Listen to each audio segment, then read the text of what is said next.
Hello, everyone. Welcome to another Lunch and Learn session on cybersecurity medical devices.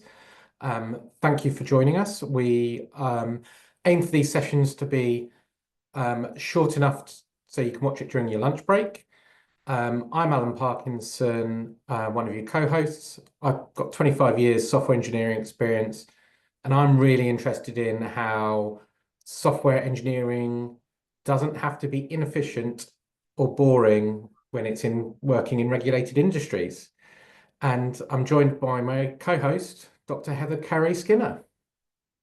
Hi, everyone. Thanks for the introduction, Alan. I would preface this by apologising for my croaky voice today. I don't normally sound like Darth Vader, so we're going to roll with it. So I'm a scientist by trade with a background in microbiology and biomedical science. I pivoted over to medical device compliance about 17 years ago and been working with regulated medical devices during that time. 3 years ago, I set up on my own as an independent consultant, and I have a keen interest in software-based medical devices, of which I have about 8 years experience in. And yeah, so should we get into it? Yes, so today's session, we're going to be talking about software supply chain, but in particular about SBOMs. So FDA legislation from recommendations from 2023 that came into force recently have made SBOM a popular topic, but there's a lot of myths out there. So this is part of our webinar series. We had our first one, which was an introduction to medical device security, very much focusing on the different regulations for the key territories. And that happened Thursday the 12th. And you can get the recording for that. So if you want to go back and watch the recording, please do. Our next session is on threat modeling and risk management, and that will be on Wednesday, the 30th of April. Again, all these are going to be lunchtime. So SBOMs. So a definition from CISA of a software bill of materials, or an SBOM, and it's emerged as a key building block in software security and supply chain risk management. An SBOM is a nested inventory, a list of ingredients that make up software components. I've highlighted nested inventory there because that's actually a really key topic and something we're going to keep coming back to throughout today's session. Now, the FDA's definition of an SBOM is a formal inventory of software components and dependencies, information about these components and their hierarchical relationships. The software components in an SBOM include, but are not limited to, commercial, open source, off-the-shelf, and custom software components. So the FDA dig in a little bit more detail there and give us a hint of some of the things they're expecting. Okay. A common question that I keep getting asked is what's the difference between the FDA and MDR SBOM requirements? If you joined our last session, you'll know that MDR doesn't really say much on cybersecurity. It says just to follow the state-of-the-art practice. And Notified Bodies Association in Europe does consider IEC 51001 Part 5, it is a bit of a mouthful, to be considered state-of-the-art. But it's worth noting it isn't harmonized yet, and it won't be until 2028. But they are trying to encourage manufacturers to adopt it before that deadline. So when we're looking for considering through lens from an MDR point of view, we need to look at 81001 Part 5. Now, what is the difference between the two and what the FDA say? Well, SBOMs get mentioned twice in this particular standard, and the FDA mentions it in their guidance 30-odd times. So there's a big difference in the information available. But here it's defined as software composition analysis, which is the technical term for an SBOM, or the tools for producing SBOMs. So software composition analysis on all binary executable files including embedded firmware, to be used with health software, so that includes medical devices, and delivered by a third-party supplier. This analysis can be used to detect known vulnerabilities in the software items, linking to vulnerable libraries, comparison of software encountered to the actual bill of materials provided. The other place that this standard mentions SBOMs is in the annex. And this particular standard very much focuses on making sure that when you go for your pre-market submission and you're going to release a new version of your software, that no known vulnerabilities within your supply chain, so the libraries, your soup, your COTS, actually exist. But it doesn't go into the post-market surveillance side. Now, if we look at the FDA's cybersecurity guidance, they do focus on the post-market, and they focus on the SBOM from a pre-market submission and the post-market surveillance.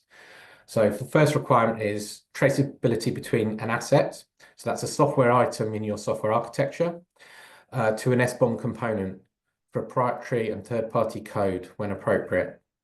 So they want to see an SBOM for each software item in your architecture, so a bill of materials, and that should include third-party code. That includes libraries, your soup, your COTS. Manufacturers should provide machine-readable SBOMs consistent with minimum elements. So I mentioned post-market surveillance. Most of this post-market surveillance is actually done in an automated fashion. There are tools out there which will read your SBOM and monitor vulnerability databases and alert you when a possible vulnerability has been identified. So if you don't have a machine-readable SBOM, you can't take advantage of that automated surveillance, and actually manually doing that type of surveillance is practically impossible to do. It's certainly not cost-effective. Your bill of material should be in an industry-accepted format, and security and safety assessment needs to occur of any unresolved anomalies.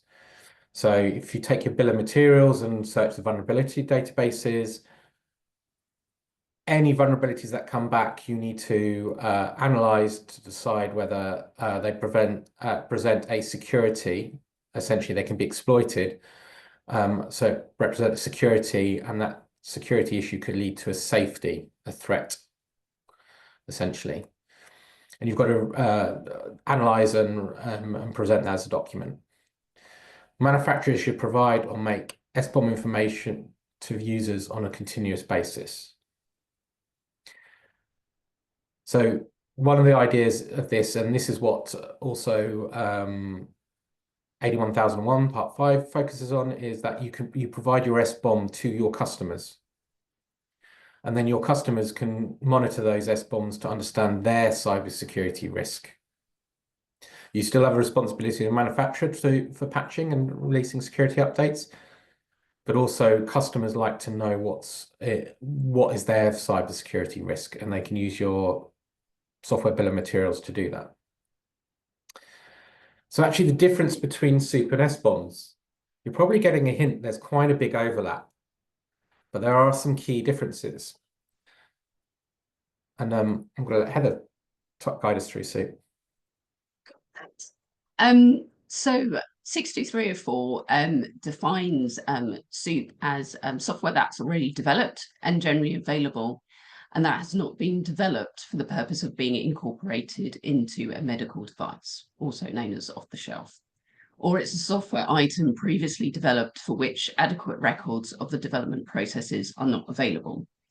So this 62304 definition of SOUP isn't exactly the same as the FDA's COTS or off-the-shelf, but there are a lot of similarities. Next slide. Okay, so using SOUP. So SOUP gets used quite a lot, and this can be standalone software items such as databases or operating systems, third-party libraries, or legacy software. So a lot of SAMD or like firmware, etc., a lot of this exists from research use only tools, which have now been sort of brought into a diagnostic or a medical device. So legacy software is really something to be aware of. And when we sort of think about the basic documentation of SOUP, we need to think about the following really, is basically get the information down. So including the name of what it is, the version number, the manufacturer or vendor, requirements that the SOUP needs to meet. So this can be linked to your software requirement spec. Any requirements required by the SOUP, and links to additional documentation such as release notes or defect databases or any other guidance released by the vendor. And also when you're using SOUP, especially what the SOUP is doing, what it's going to be used for, is to think about and identify any risks which could lead to hazardous situations. And also then start to think about appropriate controls. So another important factor is to consider the SOUP off the shelf when it's actually being used in your device, and thinking about these vendors within supplier and procurement controls. So this is obviously a very important factor as part of ISO 13485. So using software needs due care and attention. So SOUP, COTS, what are the risks? So think about what it's being used for, the impact it has on the device in terms of cybersecurity, or if there's a failure, what impact is that going to have on the device and the end user? And also think about validation. So 13485 requires software, if it can be have an impact on the end use functionality or the end user result, then validation may be required. So think about doing that for the SOUP and the COTS. You may also want to think about supplier qualification and approval, so embedding this within your process. So if you are thinking about using some libraries, where are they from? Does the vendor need to be undergo scrutiny or rigor, and those sorts of things? And if it's possible, have some contractual agreements. Often with software, there's just a bog standard SLA, but have a look in that, see if there's any notifications of security vulnerabilities or software changes that will come from the vendor. Will there be a commitment of support in terms of patching and updates, or are you just going to be left to fend for yourself? And also, one thing I find really important, and we see this, in the news, is notification of changes. So if the vendor, if you're using a database, etc., if there's changes made by that vendor, how are you going to be notified? Are you going to be notified? Is it just going to be a push update? So think about how that could potentially impact upon your software you're using, and consequently your device. So when you're writing SAMD, you're often including third-party libraries and packages as part of your SOUP. But I wanted to go into a little bit of detail about them because it's actually quite important for your software bill of materials. So most libraries or packages, the real technical term is called dependencies, have their own dependencies. So 25 years ago, you would download a dependency from the website or copy it off a CD or floppy disk, put it into your software project libs folder, and then you'd read the documentation about all the other libraries and the essentially dependencies you needed to put into that directory with the correct version.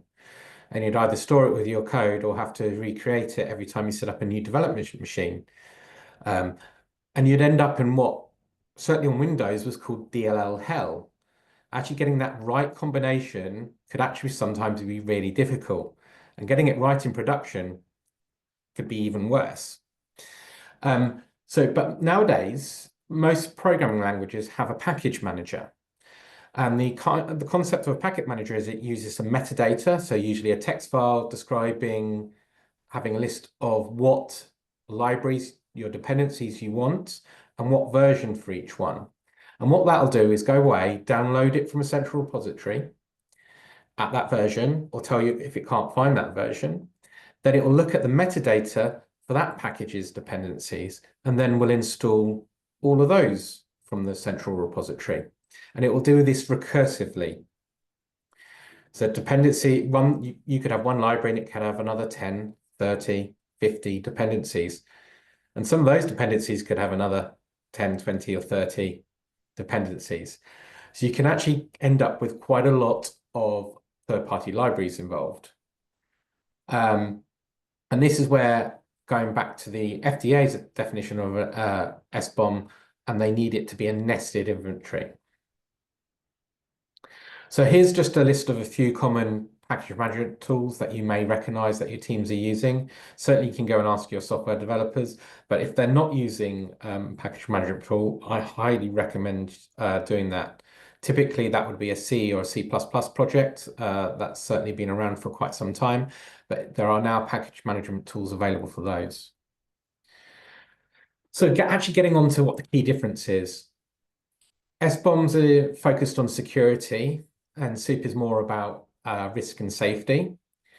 The hierarchical nature of dependencies between these libraries that we just talked about, and that almost not quite infinite nesting of those libraries, but certainly complicated relationships, need to be documented. And that's the key part of an SBOM. It will document every single one of those. When you're looking at SOUP, you're just looking at the library at the high level. You're not looking at all its nested dependencies. But it only takes one of those nested dependencies to have a security vulnerability. It could compromise your medical device. So the SBOM needs to be an inventory of every single piece of third-party software that's used, even if it's a dependency of a dependency.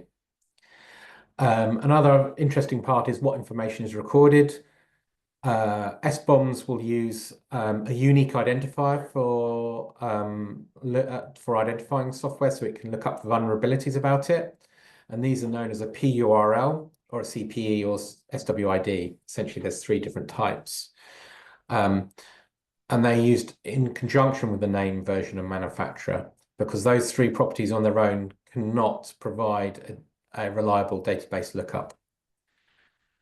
Now, I do get asked, can you merge SOUP information into your SBOM? And the answer is you could, but nobody's going to be expecting it. 2, you also have to distribute your SBOM to your customers. So are you releasing proprietary information accidentally by doing that? This is a discussion point we can have later on. You can put it into the Q&A.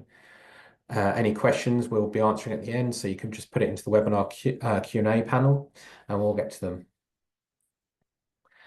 So the official name for tools that generate a software bill of materials is software composition analysis. And essentially you can get it in several different flavors. One is you can get an all-in-one tool, which will scan your software, generate the bill of materials, and then monitor that bill of materials for vulnerabilities. So you've got SBOM generation, you've got SBOM management. Now, these all-in-one tools are generally commercial ones. And there's varying degrees of suitability for commercial tools, but you can also use open source tools. And these quite often come separated in 2 parts, which is the SBOM generation and the SBOM management. And there's some standard industry formats for transferring these SBOM documents around, so there's good interoperability between them.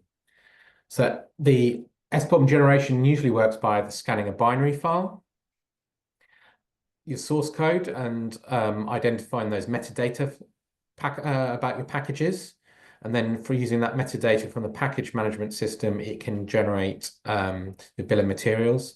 Or if your software is deployed on a Docker container or small virtual machine, it can scan the file system of those. SBOM tools quite often only do one or two of these and not all three. Again, commercial tools might more likely to do multiple, but it really depends on what you need. So the FDA requires you to use industry recognized formats. There are three, but the two key big ones are SPDX and Cyclone DX. Both are machine readable. SPDX came around for monitoring software licenses used in projects. So it's actually quite useful in that respect, but security information has also been added on to later dates. It can be exported in XML, JSON, YAML, and even an Excel spreadsheet. Word of warning on the Excel spreadsheet, while it's great for readability, not so many SBOM management tools can read the Excel file in. So I would stick with XML on JSON. And then Cyclone DX is 4 or 5 years younger than SBDX, and it's been a format developed by the Open Web Application Security Project. If you're using any open source cybersecurity tools on your medical device, most likely it's a project backed by OWASP. They also provide lots of hints on looking at top 10 security vulnerabilities and regularly update those, and it's always good to get training on those. Both these formats have good commercial and open source tool support, and OWASP has made significant investments in open source tooling around Cyclone DX. And it's really prioritized on focus on security, but other information about licensing has been added in, but it's security first format. Alan, I have a question about these different formats. Do you have a recommendation on what to use or which one to use? I'd say both of these formats work really well, purely because I'm a software engineer by trade, and I do look and read the files, particularly when I'm evaluating them, but also build tooling around them. I find Cyclone DX a little bit easier from that point of view, but both of them work. They've both got great tool support. So it actually really comes down to your tool evaluation in determining which one you want to use. So some tips on evaluating your SBOM tools. You do need to evaluate and you do need to test them, because not all tools out there will generate an SBOM that meets FDA standards. There's varying quality of the information that's generated. Even if they generate a Cyclone DX or SPDX file, there may be data missing that's needed. So you actually need to consider what format you're using, if you've made a decision on that, but also your software architecture. If you've got a simple cloud app you're running in AWS, you've probably only got one SBOM available required. You've only got 1 or 2 programming languages in use. You could just use a single tool for all of that. But say a medical device where it's got a cloud backend running on AWS, but has an iPhone app or an Android app that is used by the patient, you are going to need an SBOM tool which can support reading Android apps and iPhone apps. And as a word of warning, I do find that the iPhone tools that support the iPhone are rather short on number. The quality of the data isn't brilliant, and most of the ones do not generate FDA to the level of data that's required by the FDA. So what I say is look, and you can choose different SBOM generation tools for each software item if it's a different programming language, because you need to get that level of detail, and not all tools will give same level of detail across different programming languages, different package management systems. So it's also always worth really looking at software architecture and choosing the right tool for each software item. When testing, test multiple tools against your project or create some test projects, and actually compare, do they identify different packages? Do they put all the dependencies into a hierarchy? We talked about the nested hierarchy. The FDA wants to understand that nested hierarchy.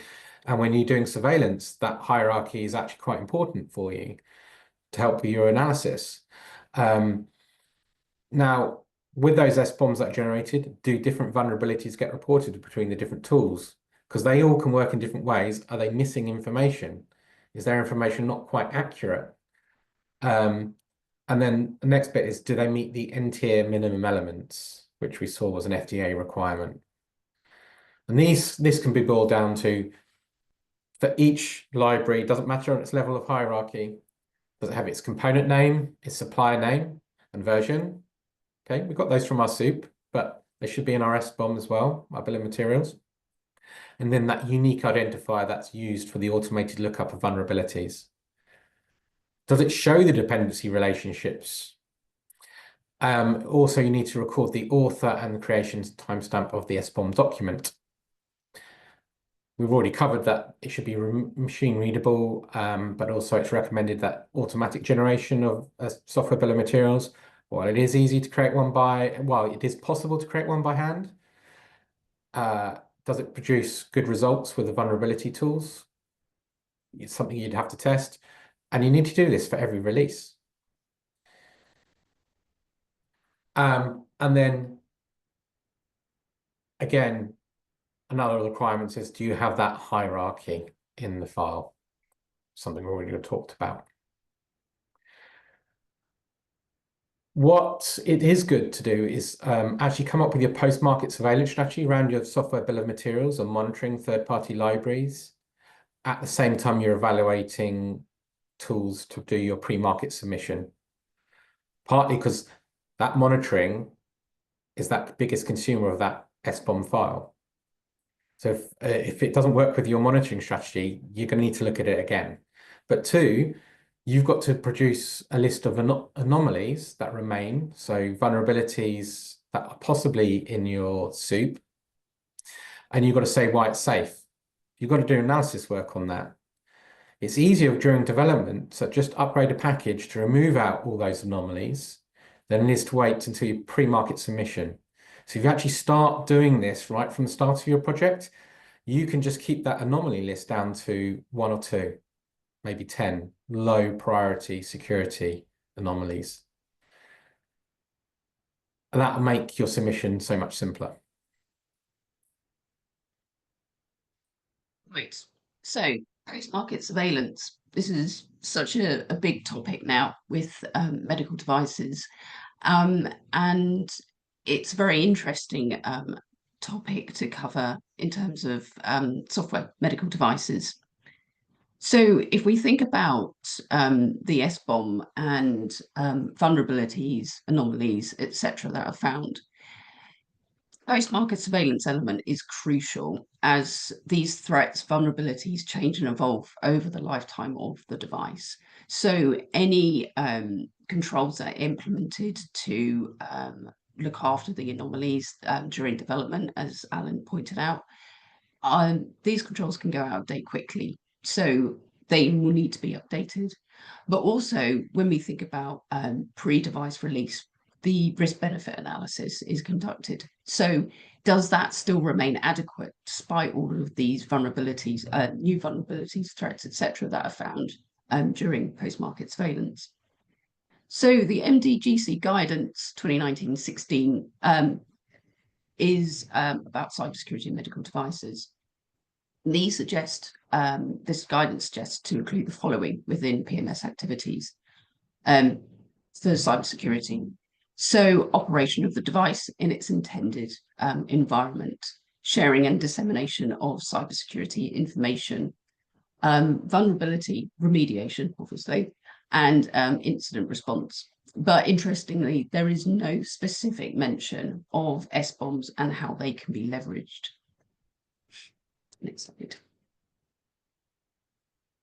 Okay, so also within this MDGC guidance, they report a couple of IMDRF codes which are related to cybersecurity issues. So these are for serious instances which are reportable, but these are only related to unauthorized access only. So it's quite a basic term to think about in terms of cybersecurity with devices. And it's put forward in the guidance that manufacturers should propose new codes to be adopted by new term requests as and when these new threats, vulnerabilities are seen. This is good in a way, because it's like, the EU being proactive with this sort of thing. But if it's not managed carefully, it can just be a complete nightmare with duplicated codes. And if the vulnerabilities or threats aren't properly examined, detailed, and understood, then it could just be just chaos, really. So the proof will be in the pudding with that. And Annex 2 of the guidance shows some examples of these serious incidences which are reportable. So they are things like custom malware is installed on a programmer for a brain implantable, unauthorized users, which could interrupt connected devices for class 3 devices. And also interruption of data in transit, which could lead to misdiagnosis. Next slide, please.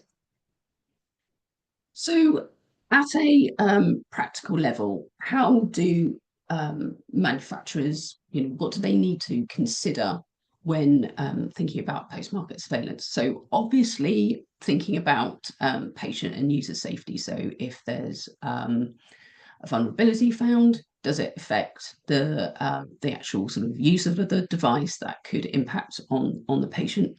But also in terms of data security, so that confidentiality, integrity, availability of the data, because you're also not only having to think about reporting of medical device aspects, but also data requirements as well. So reporting in line with GDPR and UK GDPR. So what can, at a practical level, how can manufacturers leverage the SBOM?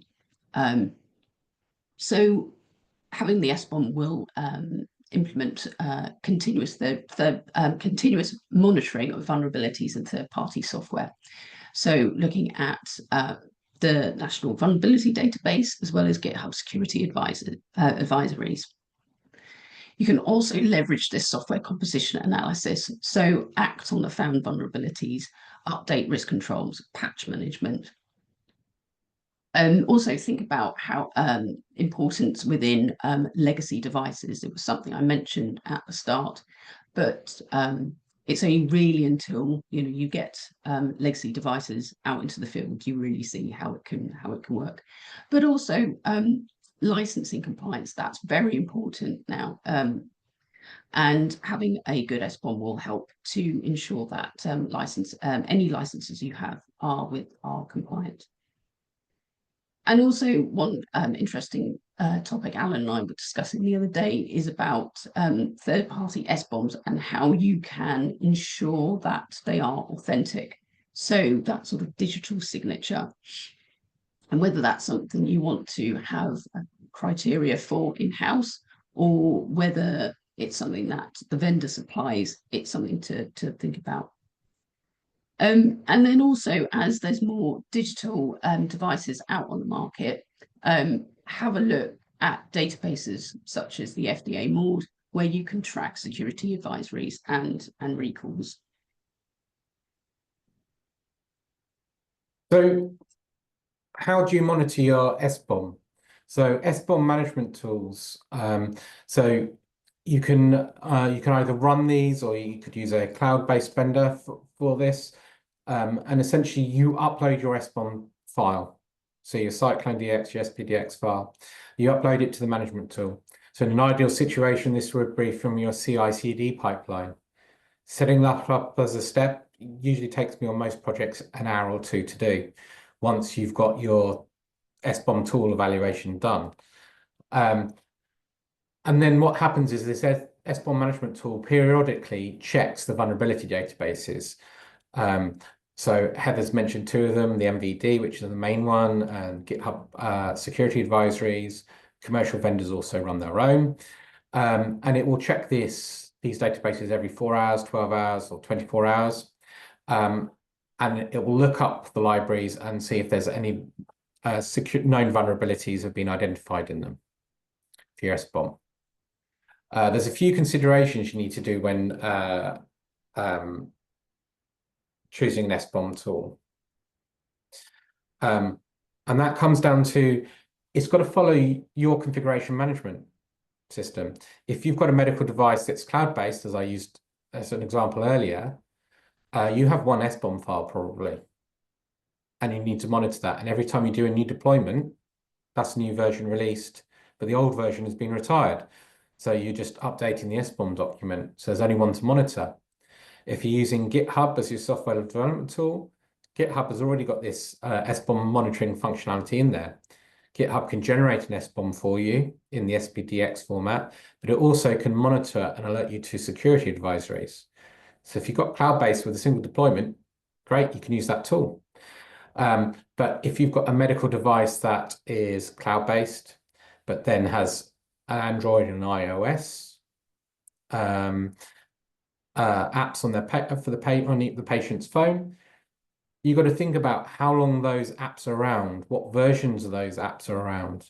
So essentially, you've got to monitor an SBOM for each version of those apps you release for the lifetime of the medical device or the lifetime of that particular version. And not all SBOM management tools can do that. So you need to understand how many SBOMs you need to monitor, and can the tool support that? Does it support your chosen formats? What vulnerability databases does it work with? Most tools will use the National Vulnerability Database, but sometimes they provide their own or provide multiple databases. Now, you're more likely to get accurate results with multiple databases. And then what is the level of false positives? Sometimes if you're converting between a CycloneDX or SPDX file, or a tool is converting between the unique ID inside those files, sometimes it will give a false positive or a false negative. So that is also something else to test when you evaluate these tools. Now, this is quite a complicated topic, and we've covered it in 40 minutes, trying to fit it into your lunchtime. But a key summary here is FDA F1 requirements, SBOM requirements are actually really sensible. And while MDR and the standards that consider state of the art for Europe are lacking on this subject, the FDA ones are really useful. From a practical point of view, this is how a bank would operate with SBOMs. Open source and commercial tools are valid options. Sneak is a good commercial tool, but open source ones like from CycloneDX. CycloneDX has CycloneDX Gen. That is a very good tool. Also, they have dependency track. So even if you've got a small limited budget, there's no excuse. You can still do an SBOM and set up a very high quality system for them. Go back over our slides, look at the evaluation criteria. You will have your own that you need to put in there, but focus on that and follow that criteria. You do need to test these tools because they do vary in quality. Most package management systems tools can generate an SBOM, but the quality of them varies wildly. Some are close to FDA standards, others are nowhere near. Patch your vulnerabilities during development before you get to pre-market submission. It's going to make that final anomaly list shorter and easier to do. But also it tests your surveillance strategy before you actually need to implement it. And you need an SBOM for every software item in your architecture, and that includes traceability. So that could be as simple as naming your SBOMs, each SBOM file after the software item from your architecture, or providing a link between the two, and putting it in your configuration management system. So we have our next webinar on threat modeling on the 30th of April. We hope to see you then. We do have a guest speaker on that subject, so I'm quite excited for that one.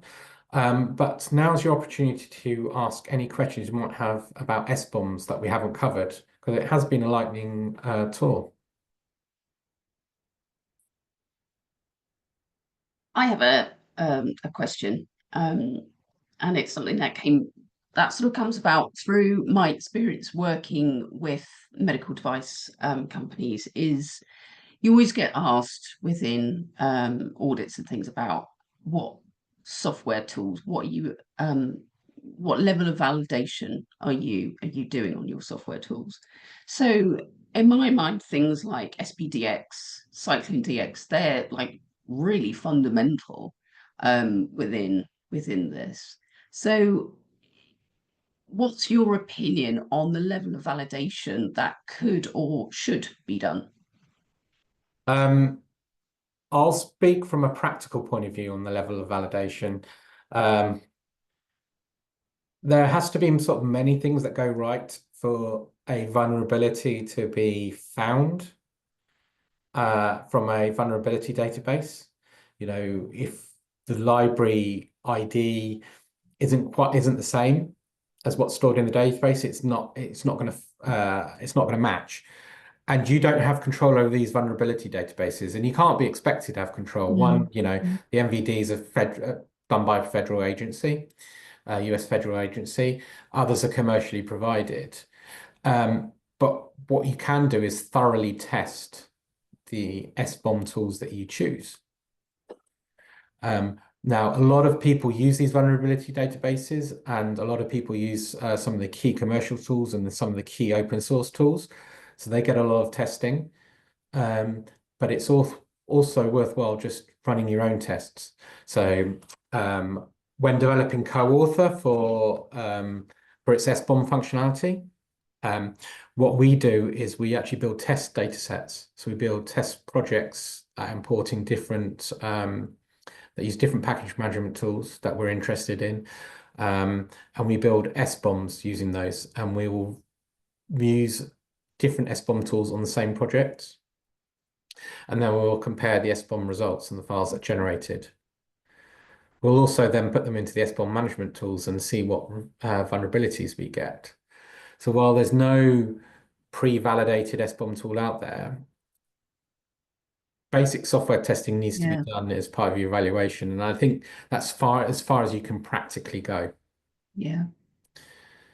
Yeah, and I think as you point out, there are things that you can't be in charge of or have control over. So I think it's, having that justification for that, as you say, that sort of that data set, that test data set.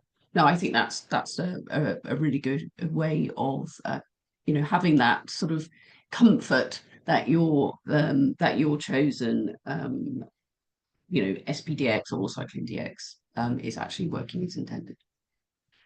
So we've had another question. How often do software vulnerabilities get identified in libraries? And the answer is all the time. Now, there is a severity system for these vulnerabilities from critical to low. It uses the CVSS scoring system. Um, so anything 7 or higher, because it's a score out of 10, is considered high or critical. We see on our own software tool, on co-author, we will see 1 or 2 critical alerts per month. And there'll be probably 8 for high. And then we'll get lots for mediums and lows. Now, not every alert means your software is vulnerable. It means you've got to do analysis. Now, if you're in a cloud environment, what you can do is actually just look to update all your libraries and actually then run through your validation process again, your verification validation process, your medical device, and deploy a new version. And then also look to see if it was safety critical. Otherwise, you've got to look for each alert. Is this exploitable? If it's not exploitable, because we don't use that part of the library, great. or if it is exploitable, what's the severity? Could it lead to a safety issue? Now, if it leads to a safety issue, you've got to go through your notification strategy with the appropriate competent body and what they set. So it could be 50 days, 60 days, depending who you deal with. If you're also providing an SBOM to your customers will start asking questions because their tooling will start picking up on these and they'll start asking questions. So having your analysis done and you can say, yes, you've got nothing to worry about when they start emailing you as a manufacturer, that's quite a good thing. We also had another question on where to find the previous webinar. If you go to the co-author by Hindsight LinkedIn page, you will find the recording there. We'll also make sure it's available on our website later today. If you do have any other further questions, do pop them into the Q&A panel and we'll get to them.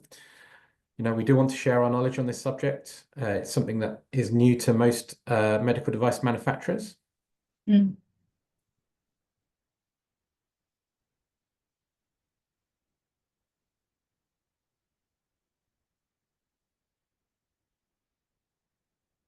Okay, we've got a question on some common problems that may occur. So I mentioned that you get 1 to 2 critical alerts for a vulnerability in a library, in a dependency a month, and 8 highs, which really do kick you into action. And depending on your environment and depending whether it's a safety risk, it means you're actually constantly doing small releases, potentially, and it really does depend on the risk profile. And one of the problems is we see people just doing small incremental bumps of the libraries they're using, but they forget to update their soup analysis.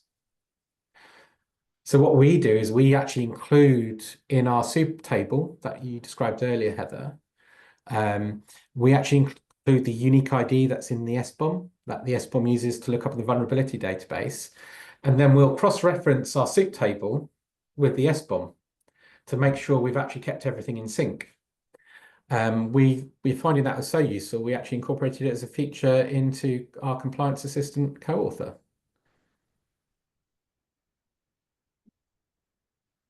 I think also one thing I found recently quite interesting is I was doing some post-market surveillance work for a client and I was on the MORD database. And you get this whole list of issues that have happened with a particular device. A lot of it is just I'm having a grievance and the FDA database is a nice outlet for that. But one thing I find quite interesting is currently there isn't that link between and a sort of an advisory notice or issue that are on these sort of medical device databases specifically linked with a vulnerability, a sort of a found published vulnerability. So whereby it's like my wearable wouldn't connect with my app. It's like, okay, what's caused that? Someone's just complained about it and it's been logged on the FDA database. But what's the root cause of that? Is it some sort of interference within Bluetooth connectivity caused by some sort of attack or those sorts of things? So I think that's almost like the next stage of how device recalls, complaints, how they're actually kind of managed and information given as well within these. I think it's quite interesting. So you have security researchers and you have something called bug bounty programs. It's not very common in medical devices, but sort of more for commercial software. And a bug bounty program is where, depending on the severity of a security bug, you reward a monetary value to the researcher. It's equivalent to a pen test, a penetration test, which is a topic we're going to be having in 2 months' time as our webinar. And what those security researchers will do is they'll, rather than report it to a database like MAUD and through the FDA or competent authority, they'll actually approach the manufacturer directly. So you probably won't get to see the details like that publicly. Security researchers do actually have a strong ethics code. And what they will do is they won't disclose it publicly until they've informed you and give you an agreed time limit to like deal with the issue. So basically, they quite often want the actual cause issue to go public, but that's purely to sort of for their credibility for their CV. But they will give you they'll probably give you up to maybe 90 days to fix it.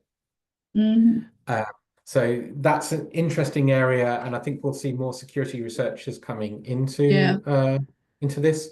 But really, with SBOMs and SOUP, researchers probably won't be using those. Those are something you can do as part of your surveillance, but it's a different part of surveillance.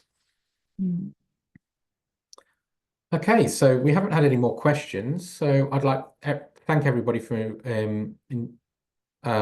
watching this webinar. I hope you've all found it useful, and I look forward to you joining the next one. Take care. Bye. Thank you. Bye.